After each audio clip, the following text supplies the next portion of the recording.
Thank you for waiting. Thank you for waiting. I was getting some background feedback there. I had to take care of it. But thank you for joining me. Welcome to the Tuesday, February 25th edition of On the Pen, the Weekly Dose podcast. I am your host, Dave Knapp, man on the Manjaro. That's why I'm here. You are on the pen.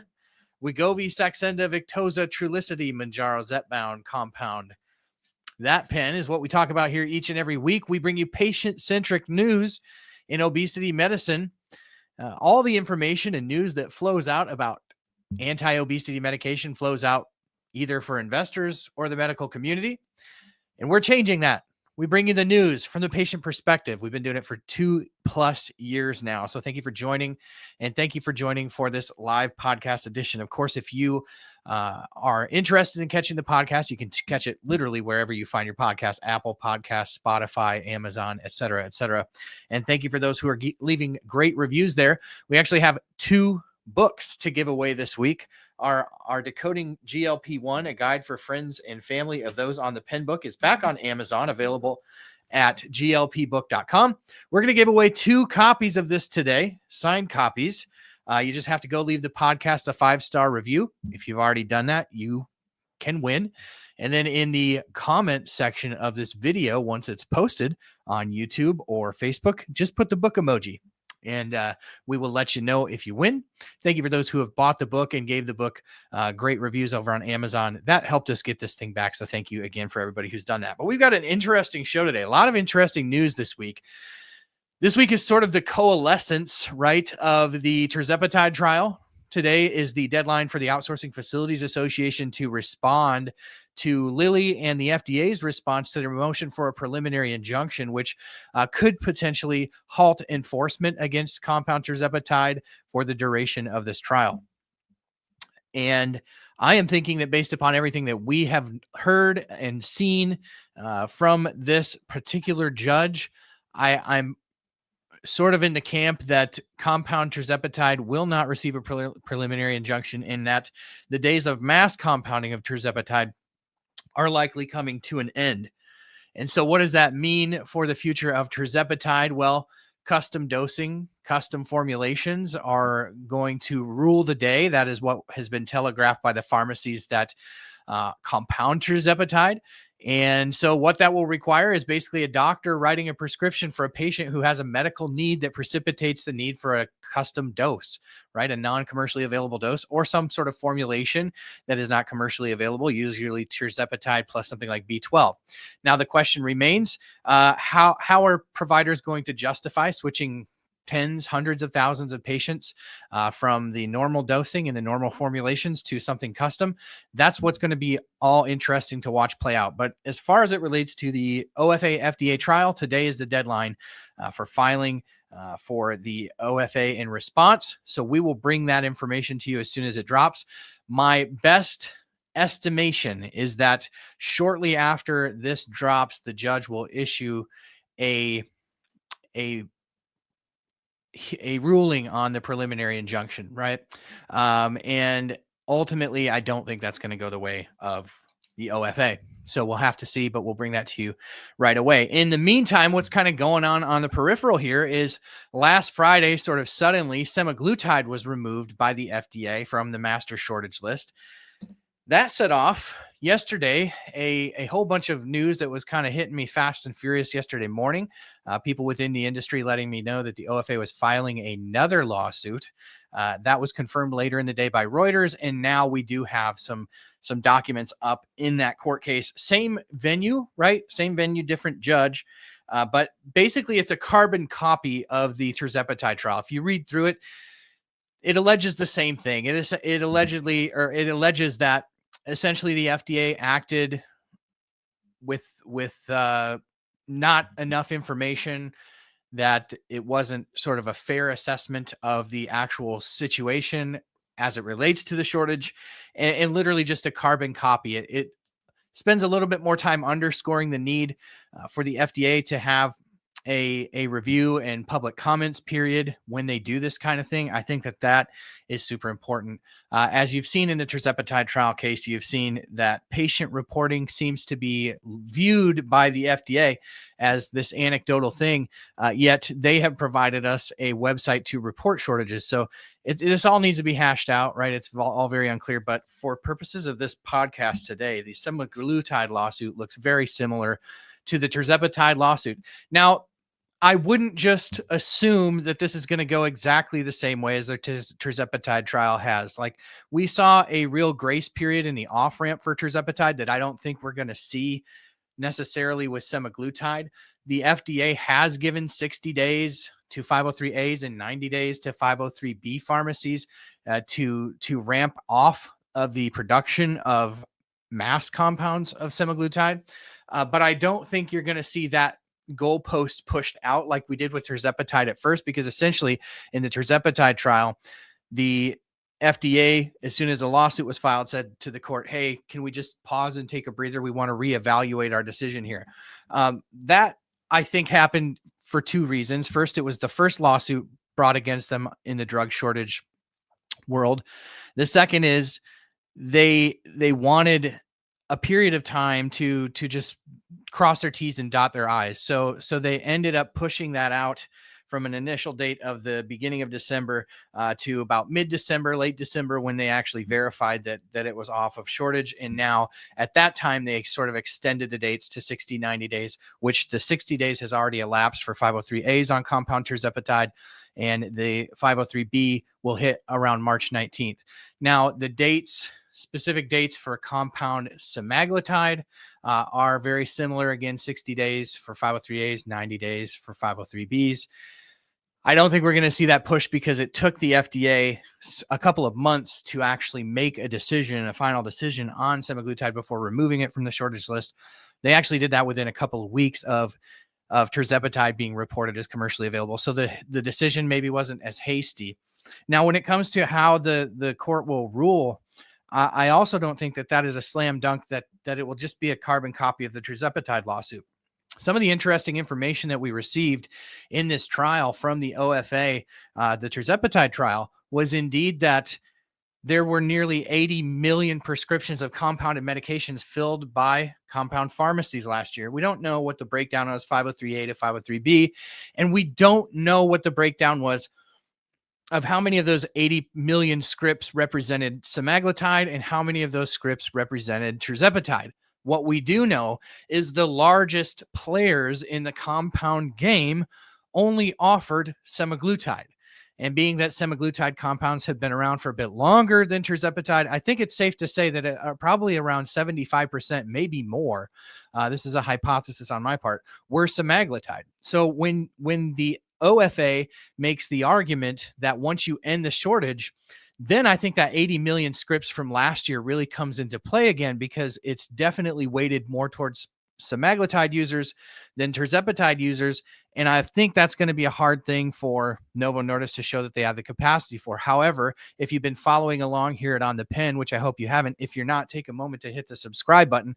We have covered at length the ways that both Eli Lilly and Novo Nordisk have actually increased their manufacturing capacity in the last couple of years. Of course, $24 billion around the dollar investment that Eli Lilly has put in expanding manufacturing capacity. I believe they're 50% higher at this time this year than they were this time last year in their manufacturing capacity. And at that time, they were 50% higher than the year before. So they've slowly been bringing on a ton of manufacturing capacity.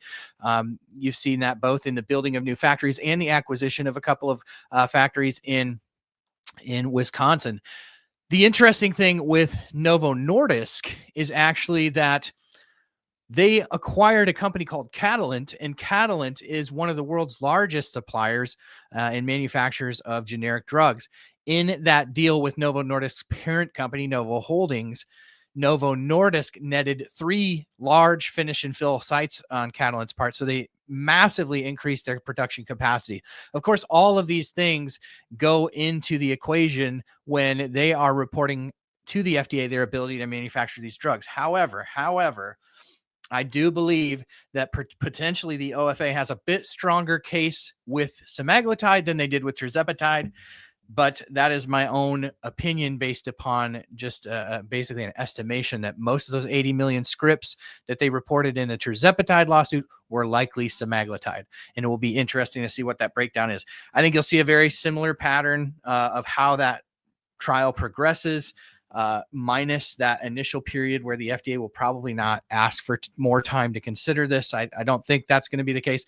But as far as them reporting to the OFA what information they had to make this determination off of, I think you'll also likely see Novo Nordisk join in on this trial, this lawsuit. Everybody hates it when I say trial. Listen, I'm not a lawyer here, but in this lawsuit, think you'll see Novo Nordisk join in the same way you saw Eli Lilly join in to the tirzepatide trial as an interested party.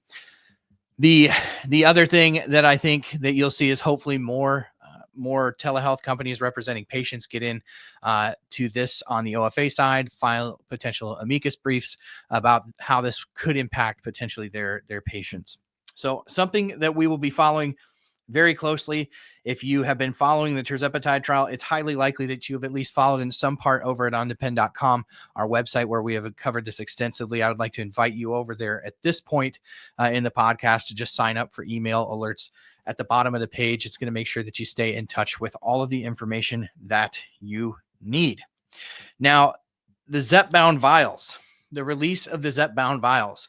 This is a huge piece of news today that plays into all this, because today being the day that the OFA has to report back in a potential imminent ruling in the preliminary injunction, which could impact compounds. We saw today that Eli Lilly released the vials. They released higher doses of the Zepbound vials, and they brought the price down. So first of all, on the pen, we commend Eli Lilly for making this move in the right direction.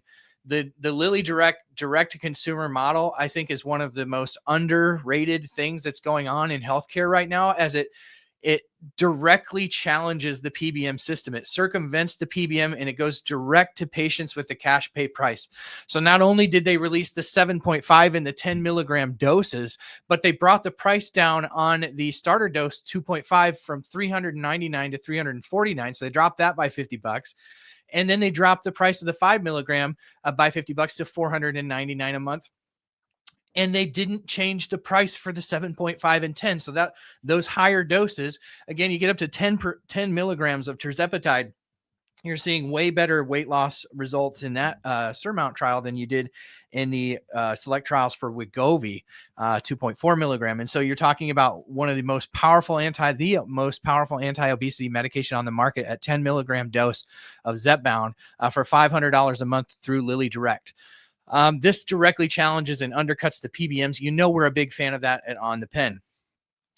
There's a caveat with the pricing. Interesting, because we wondered how Lilly would roll out higher dose vials and sort of protect their investors in the process, which is something they have to balance as a publicly traded company.